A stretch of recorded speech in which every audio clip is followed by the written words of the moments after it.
আসসালামু আলাইকুম বন্ধুরা। আজকের যে বিষয়টি সেটি হচ্ছে কাশফুল। কাশফুলের বৈজ্ঞানিক নাম সেক্রানাম স্পন্টানিয়াম। এটি বহুবর্ষজীবী বুনো গাছ জাতীয় উদ্ভিদ। এটি বাংলাদেশ ও ভারতের নদী তীর, চরাঞ্চল, খোলা মাঠ, জলাভূমির আশপাশে স্বাভাবিকভাবে জন্মায়। কাশফুল সম্পর্কে কিছু তথ্য। ফোটার সময় সাধারণ ভাদ্র থেকে আশ্বিন মাসে, অর্থাৎ ইংরেজি মাসের আগস্ট ও অক্টোবর ফোটা শুরু হয়। এর রং সাধারণত ফুল সাদা ও রূপালি সাদা, নরম ও পালকের মতো দেখতে। উচ্চতা গাছ সাধারণত 2 থেকে 4 মিটার পর্যন্ত লম্বা হতে পারে।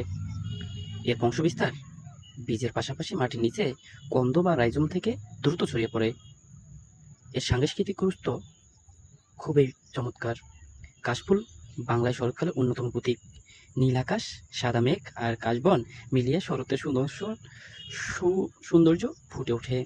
দুর্গাপূজার আগমনের সঙ্গে সঙ্গে কাশফুলের একটি সাংস্কৃতিক সম্পর্ক রয়েছে। পরিবেশগত ভূমিকা এর আরও বেশি সুন্দর। নদী তীরের মাটি ধরে রাখতে সাহায্য করে ও ছোট প্রাণী ও পাখির জন্য আশ্রয়স্থল তৈরি করে। কাশবনের সাদা ঢেউ খেলানো বন শরতের অন্যতম আকর্ষণ। তাই সময় অনেক মানুষ প্রকৃতির সৌন্দর্য উপভোগ করতে কাশবনে বেড়াতে যান।